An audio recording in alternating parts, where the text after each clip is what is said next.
Gracias. Buenos días a todas, buenos días a todos.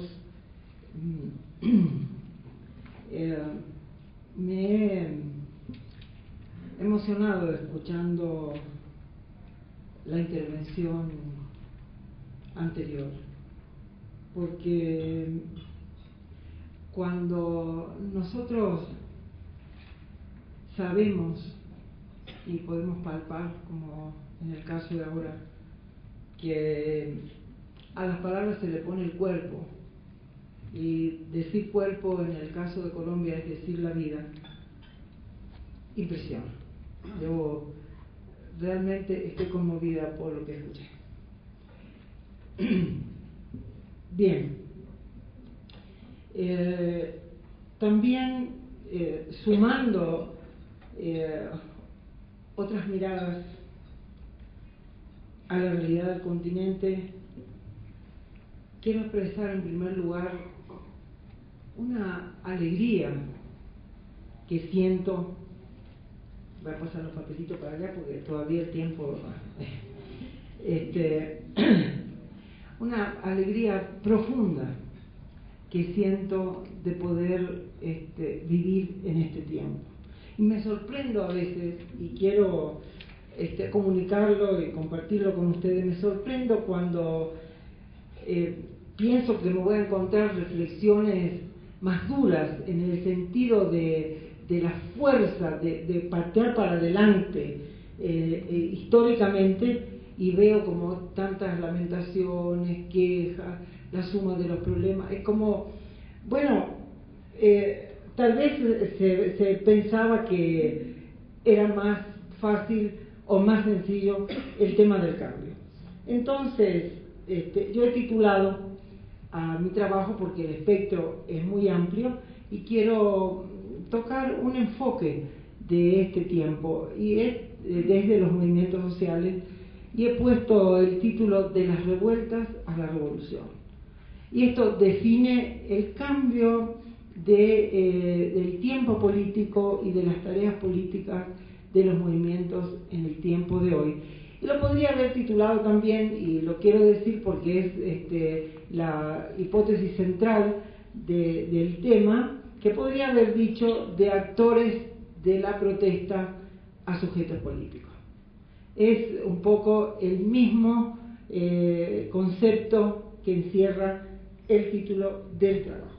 Bien, decía que, bueno, todo el debate, porque también tocaré algunas problemáticas, pero problemáticas vistas dentro del desafío de los tiempos. Digo, todo este debate para mí transcurre en un tiempo que nos hemos ganado los pueblos en siglos y siglos de resistencias, de luchas. Como ayer sintetizó la compañera de Guatemala cuando dijo: no puedo pensar ni que de estado de bienestar porque nosotros solamente tuvimos estado de malestar. Entonces, habría que ver bien, cuando valoramos este tiempo que se nos ha abierto, producto de estos siglos de resistencias y luchas, un tiempo de oportunidades, un tiempo de oportunidades para hacernos cargos de empujar el carro de la historia en función de los anhelos de tanto tiempo. Eso en primer lugar, porque los anhelos también tienen que ver con objetivos programáticos, con un sentido de la transformación que obviamente nos va a remitir de forma directa a un terreno de disputa permanente, de ese sentido que llega a abrirse un espacio conquistado con las luchas, con las organizaciones, con las resistencias y las propuestas, aunque formuladas en forma de balbuceo, pero que hoy día tienen que revitalizarse, resignificarse en el espacio, apuntando a la construcción de este actor colectivo capaz de diseñar y traccionar los cambios. Y esto de actor colectivo no es un concepto secundario. Pero hagamos un recuento antes de entrar directamente en materia, porque el salto que hemos dado es un salto agigantado. Se abrió la oportunidad por la conjunción de un tiempo político, de un tiempo de acumulación de movilizaciones, de acumulación de protestas y de luchas, con la emergencia de nuevos actores y movimientos sociales que daban cuenta de problemáticas y modalidades que los viejos partidos políticos no podían o no entendían o no sabían cómo hacerse cargo. Y esto confluye también, por supuesto, con la debacle que el neoliberalismo provoca en las sociedades de América Latina.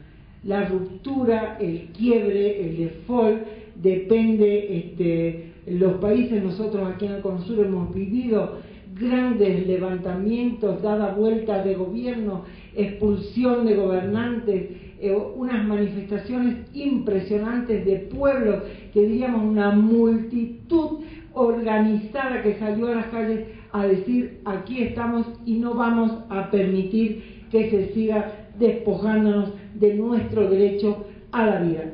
Habíamos llegado a tales límites que lo que estaba en juego no era si recortaban o no algunos derechos que ya habían sido absolutamente recortados o tal vez nunca concedidos. El problema era que ya estaba en juego la vida, literalmente, era imposible. Y de estas explosiones se abren coyunturas en donde fue posible plantear la emergencia de gobiernos populares y algunos gobiernos populares, gobiernos revolucionarios, gobiernos que se plantean las revoluciones democráticas culturales. Digamos, estamos viviendo un tiempo de oro, porque hemos podido hacernos cargo de la oportunidad que nosotros mismos hemos construido en la historia, aunque a veces podría parecer que nada más responde a un determinado calendario o propuesta. Y no ha sido poco el esfuerzo. ¿Qué vamos a decir en nuestra recorrida? Bueno, Venezuela, Brasil, Ecuador, Paraguay, Uruguay, Perú recientemente, claro, en este mapa, y sin olvidar a Bolivia, que lo puse ahí porque tiene una particularidad que quiero señalar, pero digo, este recorrido, aparte de que nos habla, y más en Nicaragua, El Salvador, podemos tal vez sumar algunos casos, o se sumarán algunos casos, ¿verdad? De este atrevimiento transformado en vamos a hacernos cargo de los gobiernos. Y estos gobiernos vistos en la mayoría de los casos como instrumentos para la promoción o para impulsar el cambio social, los cambios revolucionarios.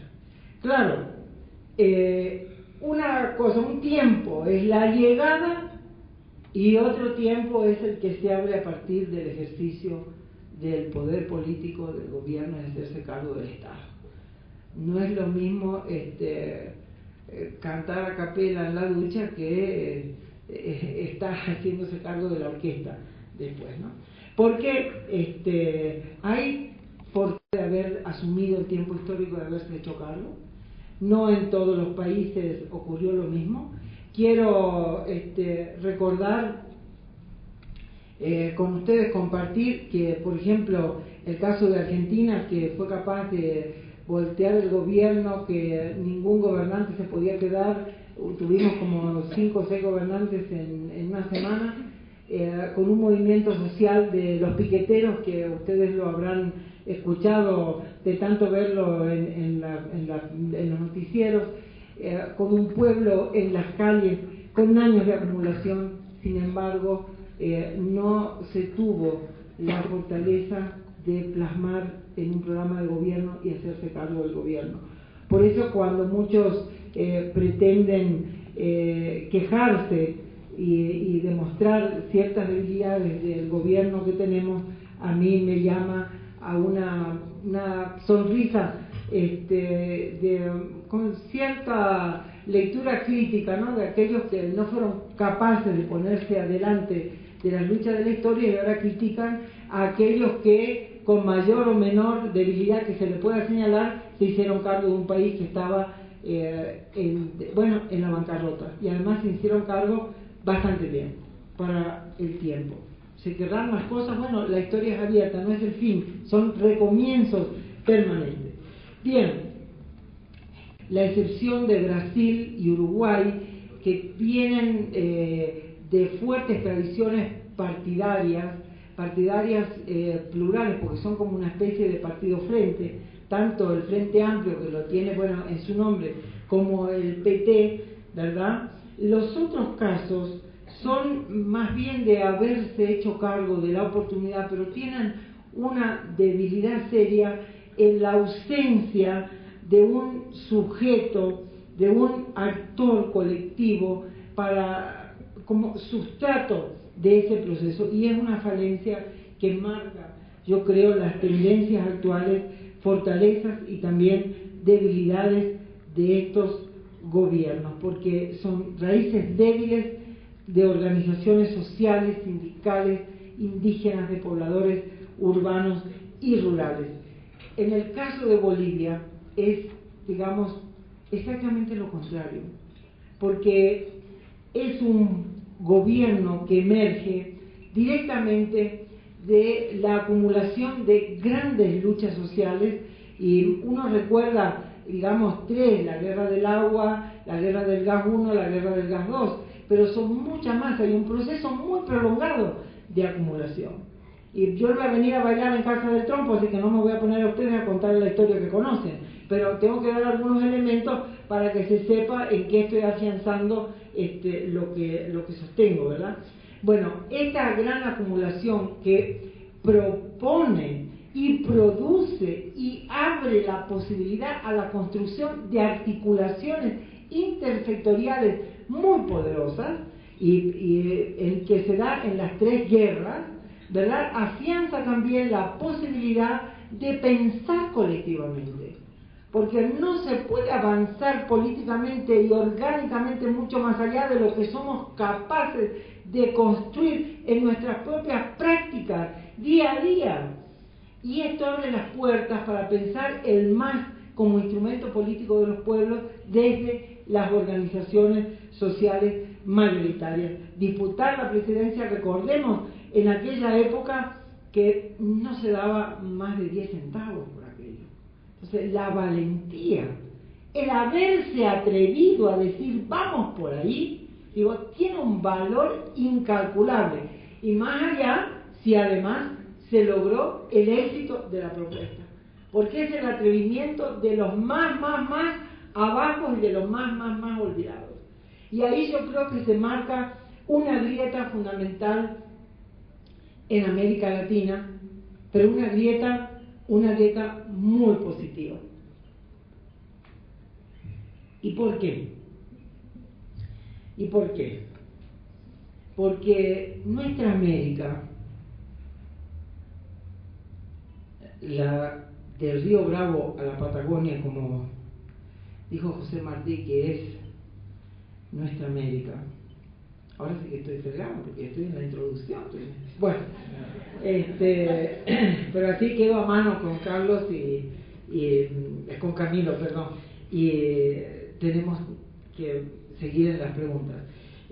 Bueno, pero digo, es tan fundamental porque no veo otra forma de que nosotros algún día enderecemos nuestra historia del continente si no empezamos por repensarnos como pueblos y naciones desde el reconocimiento pleno de todos los habitantes como sujetos y ciudadanos y ciudadanas de nuestras sociedades. Entonces, que ustedes me vayan a contar más de lo que he oído y lo que oiré hoy, mañana y pasado, que es un quilombo, que están llenos de problemas, que esto, todo lo que puedan decir está bien, pero son los quilombos de parir un nuevo mundo. Esos son los quilombos.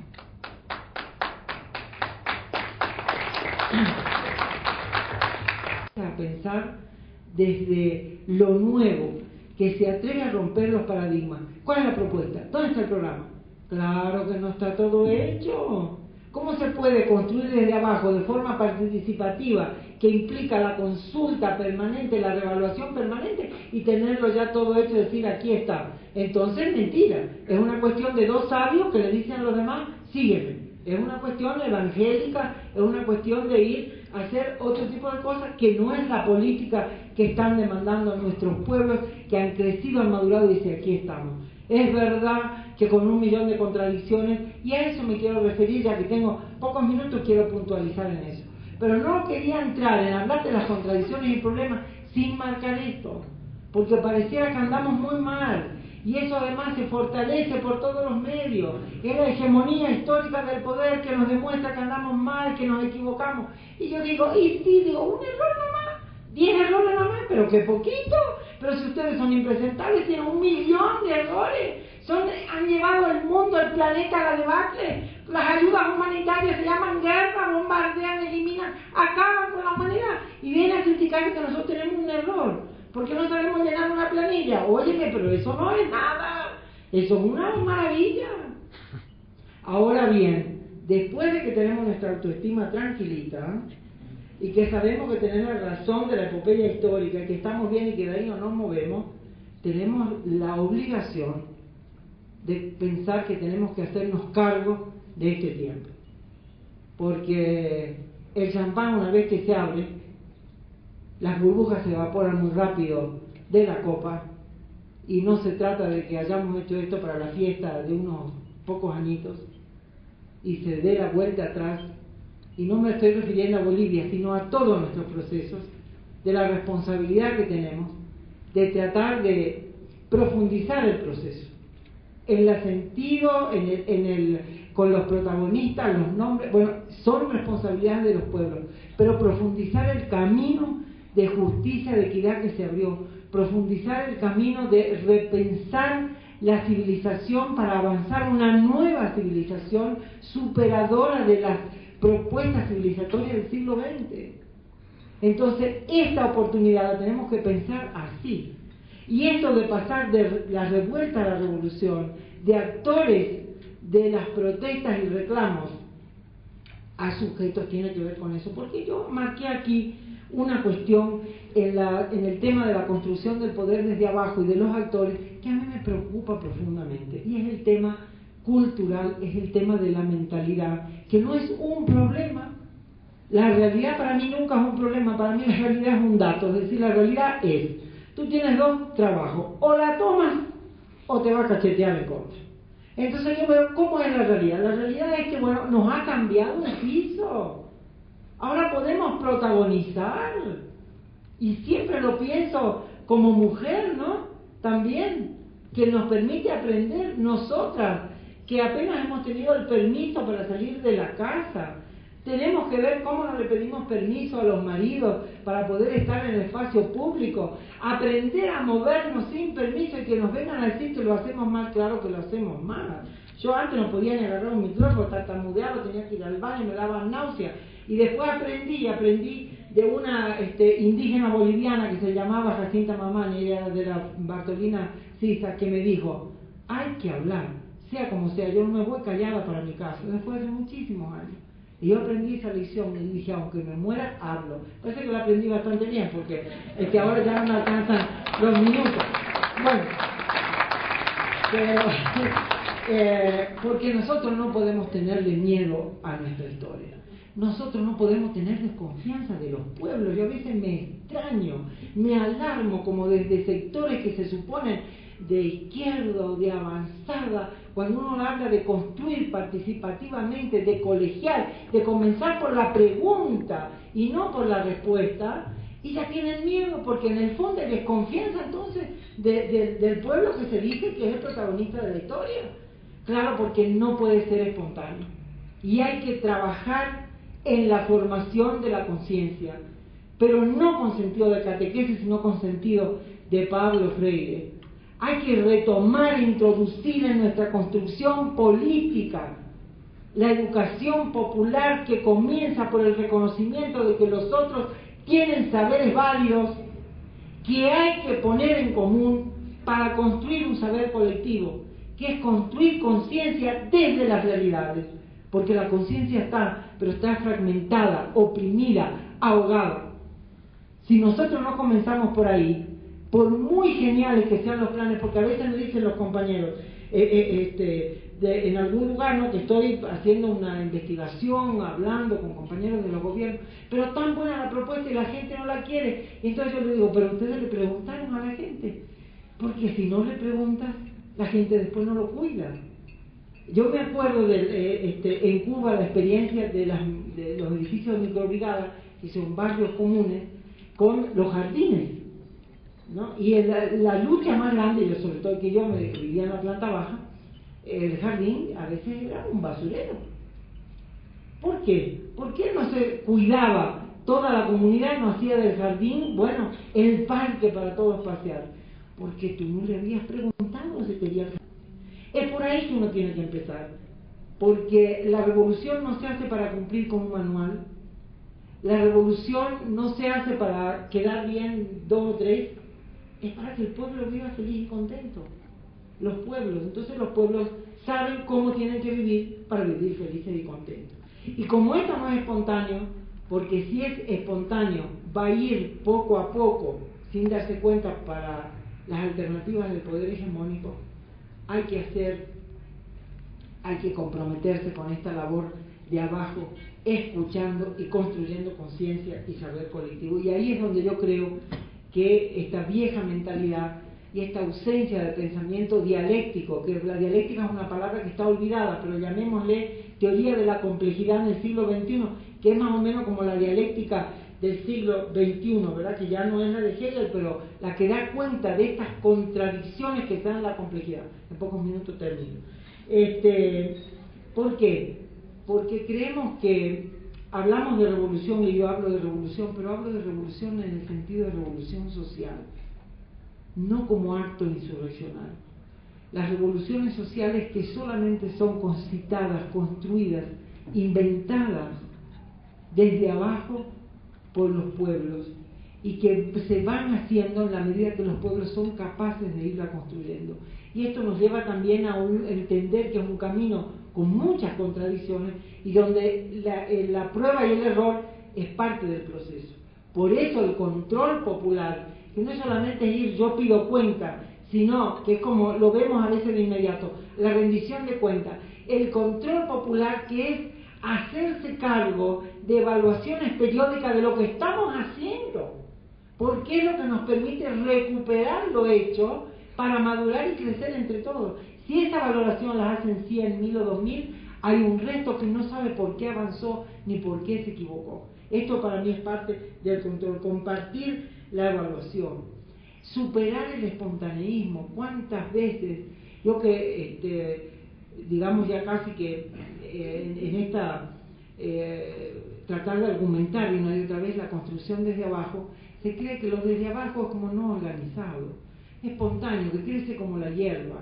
Aquí en la política y en la sociedad no hay nada que crezca como la hierba, salvo la reproducción de la ideología del poder y la hegemonía del poder, porque tiene todos los medios para eso, y porque además nosotros seremos capaces de construir una nueva civilización en disputa permanente desde adentro de la civilización del capital, y desde adentro también, y eso yo lo decía ayer, desde adentro también de nosotros mismos. Es una lucha que no está afuera, es una lucha permanente y que nos involucra y nos increpa minuto a minuto. Perfecto. Bueno, y esto es parte de los nuevos paradigmas. Es decir, cuando nosotros decimos contradicción y cambio de tiempo, ¿qué quiero decir yo concretamente? Actores sociales, movimientos sociales, que han sido capaces de poner de alguna medida, para no entrar a particularizar ahora en cada país, ya sabemos que la fuerza mayor está en el proceso de Bolivia, pero de alguna forma u otra los movimientos sociales han sido parte de los gobiernos. Y si se ha trabajado hasta ahí, después cambia la situación y claro, ocurre como todas las mareas, ¿verdad? Después del tsunami el agua vuelve a tomar su nivel Y cuando el agua vuelve a tomar su nivel, lo normal en la dialéctica de los pueblos es que vuelvan a retomar su historia en el lugar donde la habían dejado, en el proceso natural, entre comillas. Y el proceso natural de los movimientos sociales que saltan al protagonismo político con grandes revueltas y manifestaciones, ¿cuál es, compañeras y compañeros? El estadio natural es el de volver a lo sectorial, reivindicativo o corporativo. Entonces, si nosotros creemos que ya están los sujetos políticos y que de ahora en más son capaces de dirigir la revolución los próximos 1000 años, porque más o menos lo que va a demorar entre 1000 a 5000 años, entonces nos vamos a equivocar. Y el discurso no es para ustedes, esto es para la reflexión propia desde adentro de los movimientos sociales.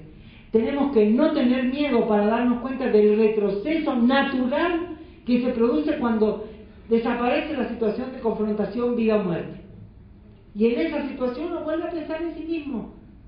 Ya tiene la casita caliente, la comida garantizada, etcétera, etcétera. Entonces ahora dice, ¿por qué? Y vuelve a emerger lo sectorial. Es decir, hay que en este nuevo tiempo retomar la importancia de reconstruir las articulaciones sociales con un marcado sentido político.